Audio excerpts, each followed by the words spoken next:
In 2004, a researcher at the University of California, Irvine, named Gloria Mark, began tracking how long people could focus on a single screen before switching to something else. The answer was 2.5 minutes, 150 seconds of sustained attention before the brain moved on. By 2012, that number had dropped to 75 seconds, and by 2023, it had collapsed to 47 seconds. In under 20 years, the average human attention span on a screen had been cut by nearly 70%. But here is the part that most people miss. Your attention did not get weaker on its own. It was taken from you, systematically, deliberately, and profitably. Because at some point in the last 2 decades, your ability to focus became the most fought-over resource on the planet. More valuable than oil, more contested than real estate. And unlike those resources, you give it away for free every single day, without realizing what it costs you. This is the story of how that happened. How a handful of companies built the most profitable business model in human history by capturing something you cannot manufacture, cannot recover, and cannot get back: your attention. In 1971, the Nobel Prize-winning economist Herbert Simon wrote a paper that contained a single sentence which predicted the entire digital economy 50 years before it arrived. He wrote that a wealth of information creates a poverty of attention. Simon understood that as the volume of available information increased, the human capacity to process it would not increase with it. Attention would become the bottleneck, and anything that became scarce would eventually become valuable. For decades, that observation sat in academic journals, largely ignored. Then the internet arrived, and suddenly information was not just abundant, it was infinite. Websites, articles, emails, notifications, videos, feeds, all competing for the same limited cognitive resource. The companies that figured out how to capture and hold that resource would become the most powerful corporations in human history. Tim Wu, a professor at Columbia Law School, traced this business model back even further in his 2016 book, The Attention Merchants. He showed that the basic transaction, giving people free or cheap content in exchange for their attention, and then selling that attention to advertisers, originated in the 1830s with the penny press. Newspapers slashed their cover price to 1 cent, far below the cost of printing, because the real product was not the newspaper. The real product was the reader. Their attention was being harvested and resold to advertisers. That same model now generates over $1 trillion per year in global digital advertising revenue. Meta alone earned approximately $160 billion in ad revenue in 2024. Over 97% of the company's total income comes from selling your attention to advertisers. Google operates on the same model. You do not pay for Gmail, YouTube, or Google search with money. You pay with the minutes and hours of focus you surrender while using them. The reason these platforms are so effective at capturing your attention is not accidental.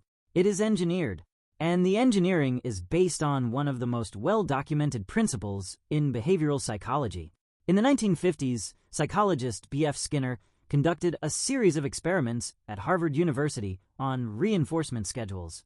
He placed pigeons in controlled chambers and rewarded them with food pellets for pressing a lever. When the reward came at predictable intervals, the pigeons pressed the lever at a steady, moderate rate. But when the reward came at random, unpredictable intervals, a pattern Skinner called a variable ratio reinforcement schedule, the pigeons pressed the lever compulsively. They could not stop. The uncertainty of the reward made the behavior more persistent than the reward itself. This is the exact mechanism that drives modern social media. Every time you pull down to refresh your feed, you are pulling a lever. Sometimes you get something interesting. Sometimes you do not. The unpredictability is the point. Your brain enters a state of anticipation, constantly scanning for the next reward, unable to disengage because it does not know when the next one is coming. Tristan Harris, a former design ethicist at Google and co-founder of the Center for Humane Technology, has described smartphones as slot machines that we carry in our pockets. Not metaphorically, structurally, the psychological mechanism is identical. Infinite scrolling removes the natural stopping points that would otherwise cue your brain to disengage. Push notifications interrupt your day to pull you back into the app. Algorithmic feeds learn exactly which content keeps you engaged longest and serve you more of it. Red notification badges exploit the psychological principle of incomplete tasks, creating a persistent itch that can only be scratched by opening the app. None of these features exist to serve you. They exist to capture and hold your attention for as long as possible, because every additional second you spend on the platform is a second that can be monetized. The neuroscience behind this is precise and measurable. When you receive a like, a comment, or a new notification, your brain releases dopamine. But dopamine is not a pleasure chemical. It is an anticipation chemical. Research in neuroscience has consistently shown that dopamine spikes not when you receive a reward, but when you expect one. The uncertainty of whether the next refresh will deliver something interesting keeps your dopamine system in a state of heightened activation. Over time, this creates a problem. Chronic overstimulation of the dopamine system leads to what neuroscientists call a dopamine deficit state. Your brain's baseline capacity to experience reward decreases. Activities that used to feel satisfying, reading a book, having a conversation, sitting quietly, begin to feel flat and unrewarding, not because those activities changed, but because your neural reward threshold has been artificially elevated by constant digital stimulation. You need more stimulation just to feel normal, and the platforms are designed to provide exactly that in an endless, escalating cycle. The cognitive costs extend beyond mood. Gloria Mark's research, conducted in collaboration with Microsoft, found that after a single interruption, it takes an average of 23 minutes and 15 seconds to fully return to the original task. Not 23 seconds, 23 minutes. And the average knowledge worker is interrupted or self-interrupts approximately every 47 seconds. The math is devastating. If you are being pulled away from focused work dozens of times per hour, and each interruption costs over 20 minutes of recovery time, deep sustained thinking becomes nearly impossible. You are not multitasking. You are rapidly task switching, and each switch extracts a cognitive tax that accumulates into mental exhaustion, increased stress, and measurably degraded performance. In 2019, Harvard Business School professor Shoshana Zuboff published The Age of Surveillance Capitalism, a work that reframed the entire attention economy as something far more invasive than advertising. Zuboff argued that companies like Google and Meta are not simply selling your attention. They are harvesting your behavior. Every click, scroll, pause, like search, and location ping generates what Zuboff calls behavioral surplus, data points that exceed what is needed to improve the service you are using. This surplus is fed into machine learning models that produce what she terms prediction products, highly accurate forecasts of what you will do next, what you will buy, what you will believe, and how you will feel.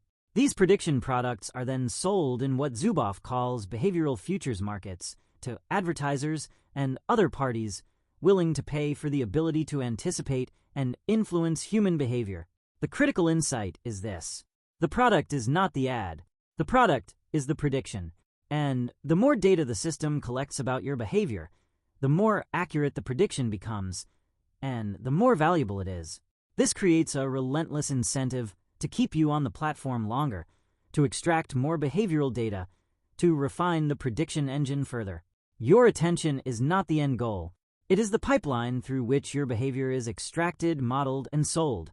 Zuboff describes this as a fundamental challenge to human autonomy. When a system can predict your behavior with high accuracy, and when that system is optimized to modify your behavior in ways that serve its commercial interests rather than yours, the boundary between influence and control begins to dissolve.